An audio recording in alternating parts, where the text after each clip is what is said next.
sentence about who you are, your name, and what you do at your company. Yep. Brian Lisi, founder and CEO of Qello. We're notably Qello Concerts, which is a SVOD service, and we have a couple other owned and operated OTT products, as well as licensing our platform for white label. Nicholas Pavach, VP of Sales for VidMob. We help people make video, both consumers and businesses. At our core, we have almost 6,000 post-production professionals helping produce that content. Thanks. And Joe Alicata, Chief Product Officer of Vox Media.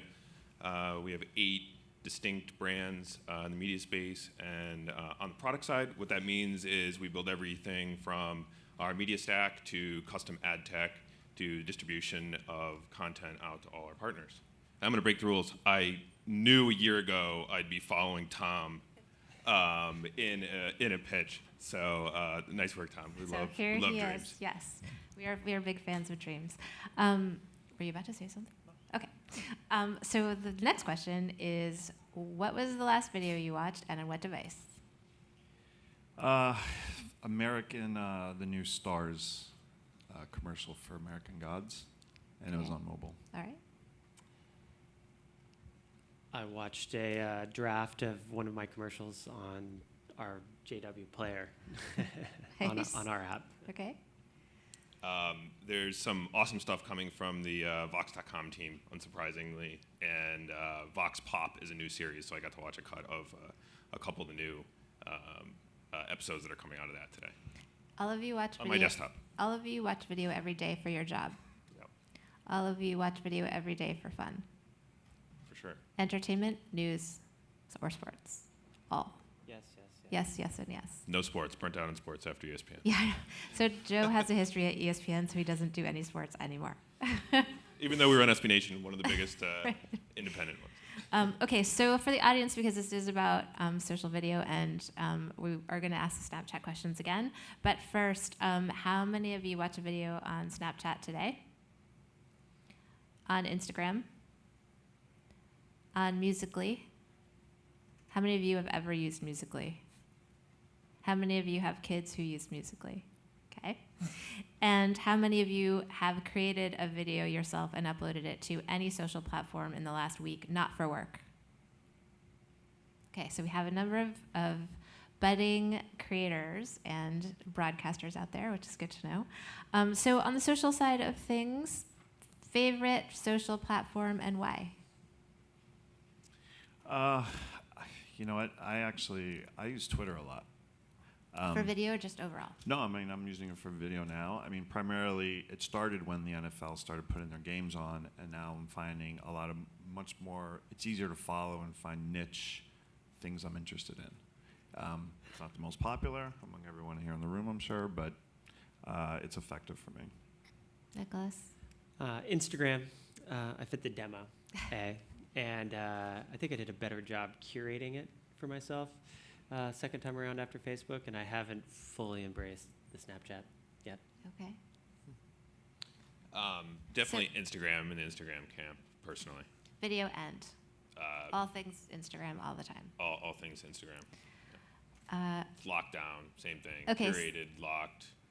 So for perspective, so Vox now, but ESPN before, so Deep Sports. Nicholas, video tech now, but past at Red Bull, so also behind in there. You have just music forever. Yeah. Okay. So there's a lot of tech, but a lot of media and different verticals here. So just to give you an idea about where we're going to go with this.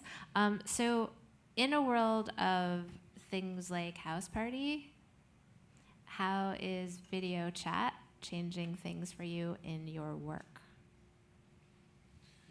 I'll say for us, a lot of the music labels and a lot of the artists, they want that real-time engagement. And I think the artists today obviously need to drive their own audience and figure out ways to monetize. And that's just not only selling tickets, but getting them behind the scenes and having them buy more merchandising. So we support a lot of them with sub-channels that are kind of creating all the content for all these platforms. And it depends. Like the younger pop stars are using the Musical.ly and House Party, but we're seeing the larger legacy artists really big on Instagram and Facebook. Everyone here knows what House Party is? Yes, so it's video chat, but for a lot of people. And I'll hang out. My 13-year-old does his homework on it every night. Yeah. Nick?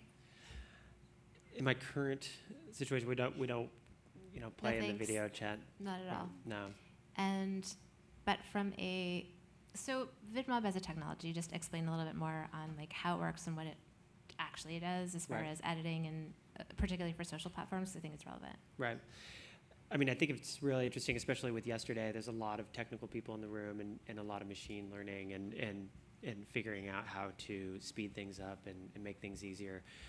We have done that a lot with the platform, but at our core, we also believe in human creativity. And that's why we really support those 6,000 editors and designers and graphic folks. So we think that, there's a pain point. The panel before talked about it. Production is an issue. Speed is an issue. We've taken on that challenge and we think we have solved it. But at our core, we think that, these creatives need to be in that process. So Joe, on the media side of things, is the challenge creating enough video? Is it discoverability of the video that you create? Like what's driving that piece? I mean, it's all of the above for us, and different brands and different challenges, which make for really interesting technology solutions that help all of those brands scale. Everything from helping brands experiment on Facebook Live to providing scalable solutions for the Vox team, again, by example, to automate some of the heavy animated graphics that are built into their content, and then getting an audience on it.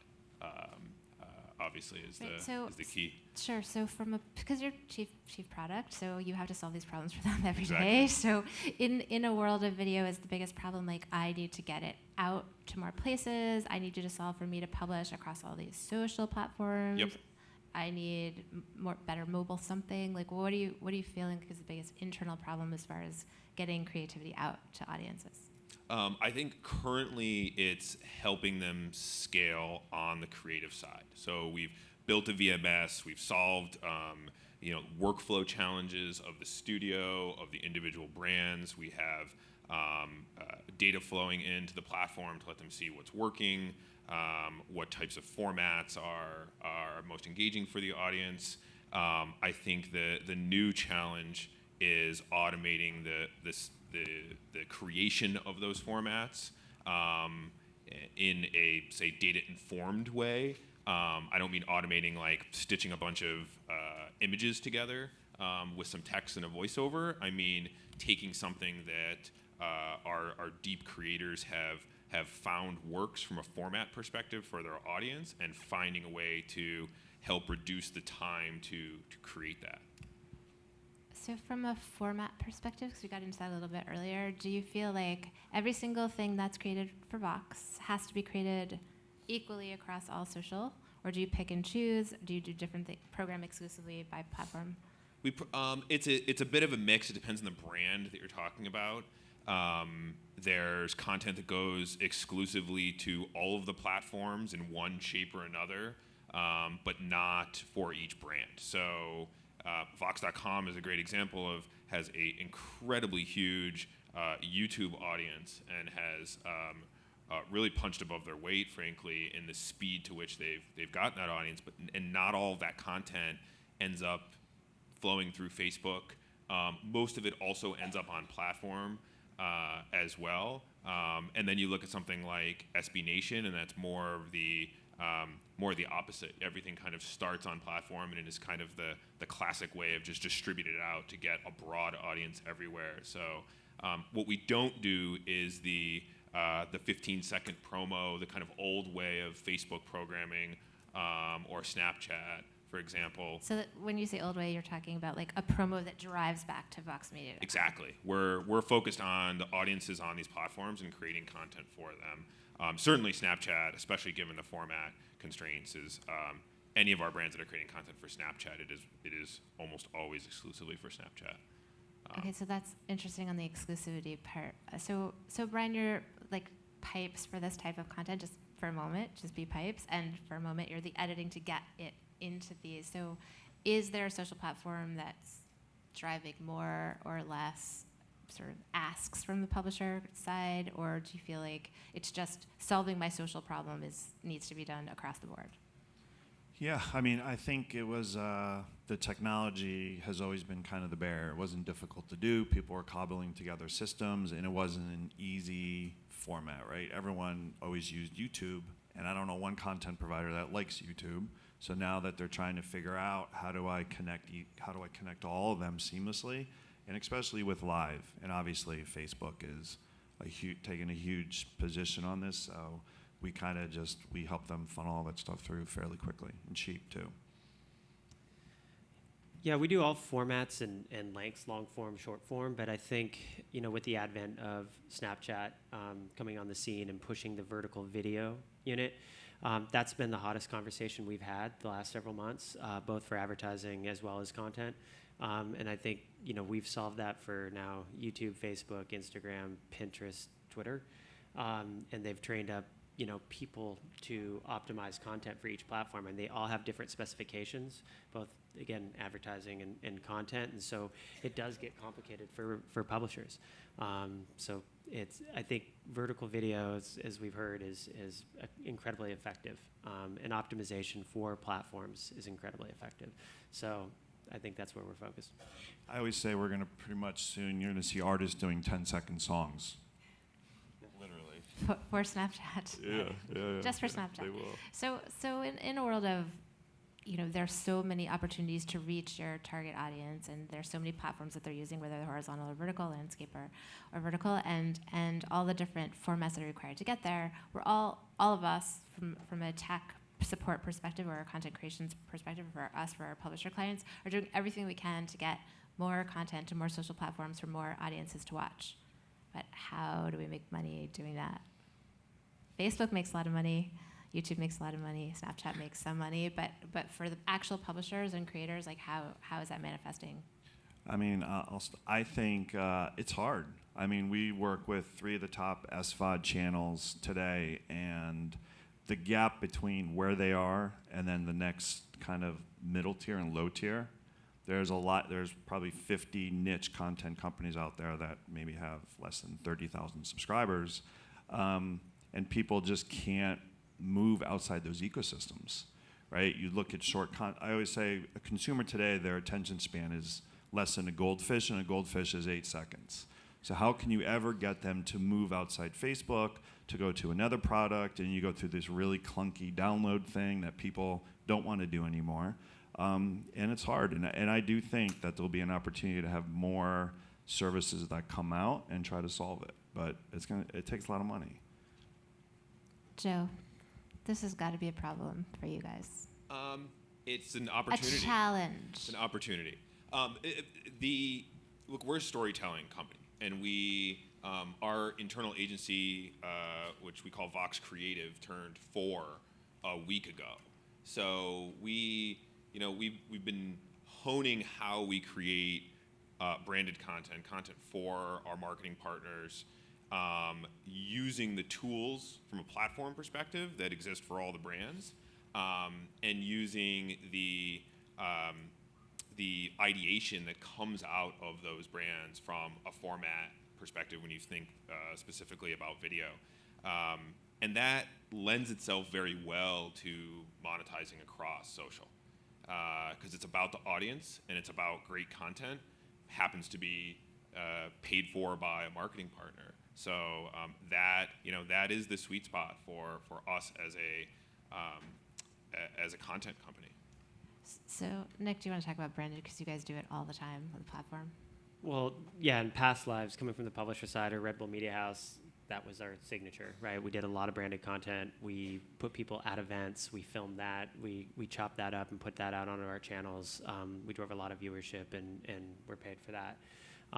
Now being on the production side of things, we're taking branded content from publishers and helping put it in the right format, optimizing it for the channels, and putting it back out. But I think, again, I posted this story the other day that somebody had reposted it. We're taking the word branded out of content. and I think that's what Red Bull did incredibly well, and we're seeing a lot of our partners do that with us now from the production side, is just making great stories. Right, so like what Ani was showing earlier, those, like you would never know that there was a brand behind that or integrated. There was tiny messaging sort of in there, but it was really like a story you wanted to watch, and whether it was on Facebook or House Party or anywhere else you might want to see it, right? It was pretty amazing.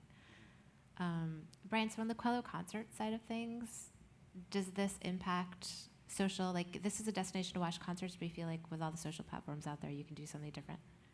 Yeah, I mean, we're trying to broaden the offering to be all things, I'd say, within music. So companies, if you take, like, use Revolt, right? They don't have any customer-facing applications. It might not yield a reason for them to have their own, but going into our product and having some more options on distribution, which is always a difficult thing, we believe that you'll see more vertical-related products either consolidate or build out within kids or sports or music, and that'll give strength in numbers and the scale that they need for smaller companies, and then it'll kind of amortize across all the social networks.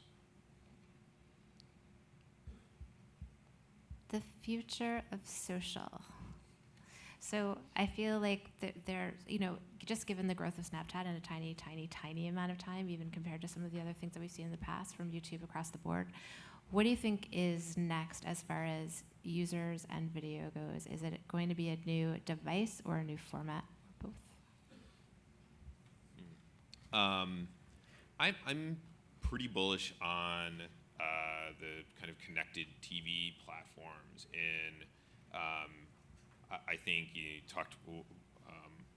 One of you said Twitter was favorite social network, and you see what Twitter's doing, which I think is kind of a mix of both of those things. When you look at the Twitter app on Apple TV, which I know is a very small subset right now, but you start to see the amount of content that's getting aggregated there, and you start to see a notion of different formats. Some of it is rebroadcasted content, and other things is you're starting to see live content and VOD content that is made for that platform surfacing in a different way when you look at it, in that connected app. So does it feel more, so we were talking about premium in the earlier panel, but do you feel like content from Twitter that's on your TV in an app is therefore more premium than Twitter on your phone? I do. It's curated. It's bigger. You can't. Yeah, it's bigger. You don't have, every option in the universe. You have 4 or 5, and it'll be 20 soon, and then 50, I'm sure. But I think, much like Snapchat Discover, it doesn't feel like the direction is to have this unlimited supply. It's this small, curated, high quality content, grouping of content that is built for the audience that's there and watching it in that way, and and the content takes a different shape as a result. So that's a good point about the app. So we haven't really talked about apps at all, and the whole connected TV space. We got a minute of OTT earlier, but didn't quite get there. So, in a world of social, I feel like there's an intrinsic value to watching with someone else, right? Like, the reason why Facebook Live took off the way it did, just with exploding watermelons and other things, is because you got to hang out with other people and, comment and be there and have a FOMO moment and all that. So how do you deal with it in these types of connected devices where, honestly, that's where the money is? Subscription is obviously the way that we're all going to survive all of this, but you're not social anymore. Well, but you are. I think we a good example is The Verge, our tech brand, did a awesome live show with Twitter at CES, and what you saw was people consuming that on a variety of devices, including the connected apps, but then engaging, because it's just Twitter, engaging also on their phones in a way that let that experience be social. I hate to say it, but it's kind of the second screen approach that you do see mostly in sports. You see that starting to translate. Core fans. Yeah, exactly. Core fans really die hard looking at ways to communicate while they're watching an event, but you're starting to see that translate to other verticals, to put it that way, I guess. So music fans would be the next most ardent fans, I would say, right after sports. So Yeah. I mean, again, Live concert experience versus social yeah. on demand. a lot of live and a lot of artists doing the whole tour live. So particularly with VidMob, when you have cheaper ways to produce content and accessible technology, it's gonna move tenfold. I want to say something though, just on the connective home. I don't know how many people here were at Google I/O last week, but Google Home is like next generation. And there will be a time you'll walk in your house and say, play XYZ video from Twitter, and it'll start playing. The idea of apps and connected TVs are going to eventually go away. The ultimate social experience. Yeah. So and music will be there with sports. It'll be the raving fans of certain genres of content for sure. Nick, do you want to say something? Well, you bring up this idea of verticals and passion points and niches, and I think, some people would argue music is more passionate than sports, and vice versa. But I think this whole idea of live is super powerful. I experienced that, again, in my past lives. I also think you pay a lot of money for live. That experience is great, and I think... You as a consumer pay? Or you as a publisher as a pay publisher, to set it up? I'm it's always expensive. I'm thinking Yes. about it in a publisher sense. Yeah, it's expensive to put on a big live show, and it's expensive to broadcast that. And I think that we're thinking about ways to then take what was expensive, edit it down into sound bites and push it out broadly in a commercial sense where you can sell that as well. So I think content needs to be monetized at several points, right? Sometimes you can produce something just for one channel in an optimized way, and that needs to be super efficient. But other times it's so big and expensive that you need to find ways to chop it up and sell it in multiple formats. So we all believe that consumers will pay for content at the end of the day. If it's good. If it's good. Or if their friends tell them to watch it. Yeah, I think in one shape or another. I think I do not believe as much in the SVOD approach to content distribution. I think Pure SVOD. Yeah, I think there's key kind of areas, there's key verticals, and then there's experiences that people want to pay for. But our fundamental belief is advertising supported content means that you get to reach a wider audience. And that's a really powerful thing from an impact perspective. I just think if you've got super passionate fans, uber fans, if you will, we talked about, I talked about this at Playboy last week, the subscription model and being a Playboy VIP or a Red Bull VIP where you're getting tickets and music and a hoodie and content and a magazine and all these things. I mean, I'm a huge fan of Eater, and the heat map, and if I got premier reservations at a place, and would I pay a little bit of money or something? I don't know. I mean, I think it's about your passion points in certain things, but I agree, SVOD is not the end all, especially for a lot of people when it's broad, and that's really where the advertising model comes in. Right. So that you'll pay for the content experience plus, right? So we can't just pay for content except perhaps in a Netflix environment, but that might also be about all of us wanting to watch the same shows, right? Right. Okay, before I ask you about video gaming, which is also on my list, questions from the audience. Social video is obviously hot, and I know there were some Snapchat questions before. In the back, over there. Sure. You were speaking about music, and I wanted to know, what are the particular challenges in getting music-related events and so on out there that distinguishes yourself from non-music related? I mean, because you've got to deal with sound issues or the things with the performers getting their attention span focused. Or can you talk a little bit about that? Yeah, so I think there's two things, and if you imagine like a barbell, first it's rights management. The labels, all they care about is the next hit or the next single. So they're so caught up in keeping the rights that it limits a lot of good stuff to get out there and exploit it in whatever kind of monetization method it is. So every year more artists and more management companies are kind of clawing back on those rights and owning them. So you're seeing great stuff produced by certain artists and some of these companies.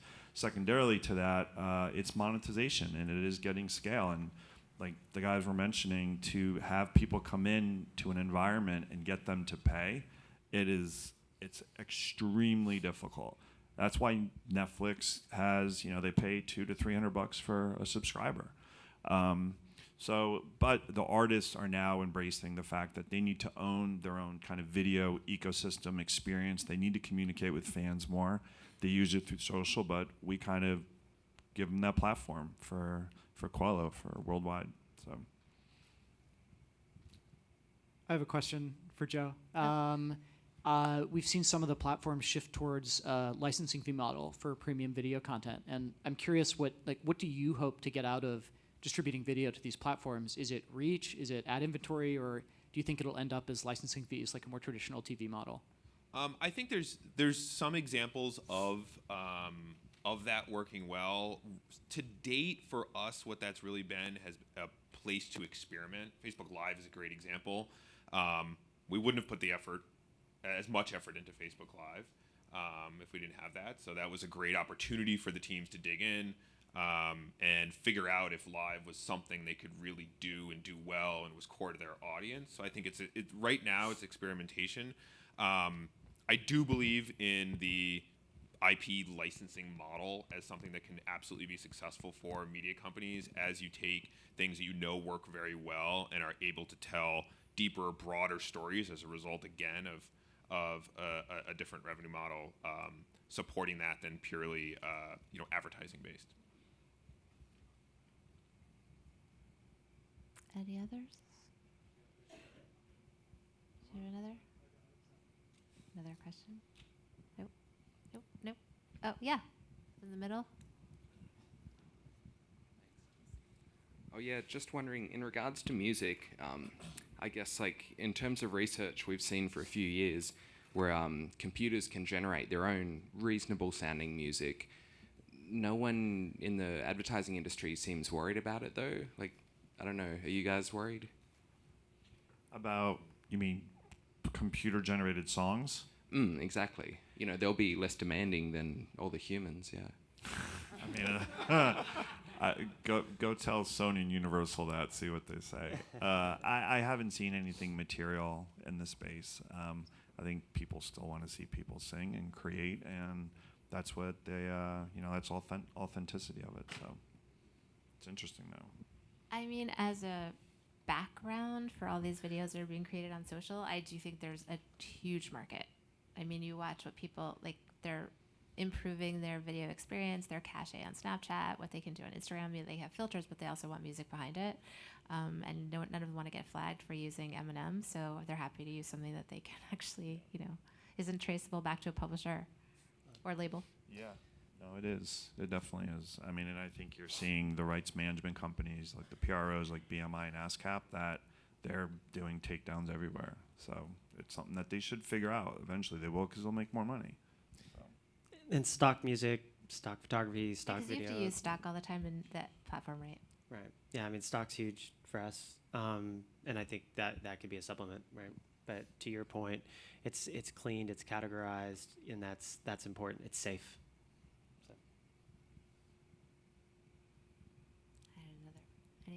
Any?